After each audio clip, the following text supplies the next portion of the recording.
hojii hojjennu hunda keessatti hagam qusachaa jirra. Qusannaan hin jiru taanaan hojiin hojjenne hundi dadhabbiin hojjenne hundi faayidaa tokkoyyuu hin qabu. Hiikoo tokkoyyuu hin qabu. Hojiin keenya sadarkaa barbaadametti haa hojjetamu. Dhumarratti kan madaalamu qusannaa gaggeessineen.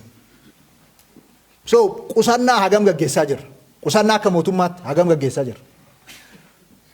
Akka dhuunfaatti qonnaan bulaa horsee bulaan jiraataan magaalaa namni jiru hundumtuu akka qusatu akkamitti gochaa jirra. So qusannaan keenya karamitti deemaa jira. Lammataa kan qusatan sana akkamitti namni invest gochaa jira. Akkamitti namni liqeeffataa jira. Investmentiin keenya maal fakkaata? Investmentii jiru akkamitti keessummeessina? Investmentii alaa dhufu akkamitti jajjabeessina? Caasaan aanaa tokko, caasaan godinaa tokko, hagam magaalaa tokko, hagam investmentiidhaaf iddoo mijataadha. Sadarkaa nama qabeenya horachiisnedha badhaadhina kan milkeessu. So as keessa amma namni miqqanyaan tokko jiraannan badhaadhinni milkaa'uu hin danda'u. Waa'ee dhuunfaasaa, waa'ee maalii anana murteesse namni akkamitti qabeenya horata jedhee namni yaadu jiraannan miqqanyaan akkasii jiraannan homtuu socho'uu hin danda'u.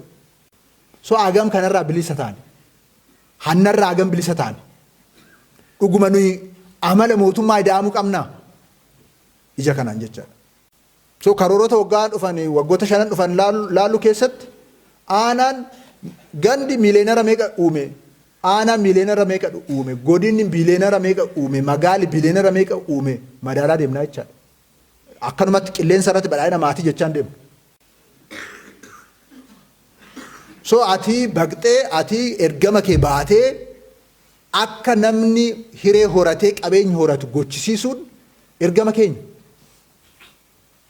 So isarratti hagam hojjechaa jirra. Investimentii irratti hagam hojjechaa jirra kan jedhu sirriitti hooggansi kun sakatta'utu irra jiraata jechuudha.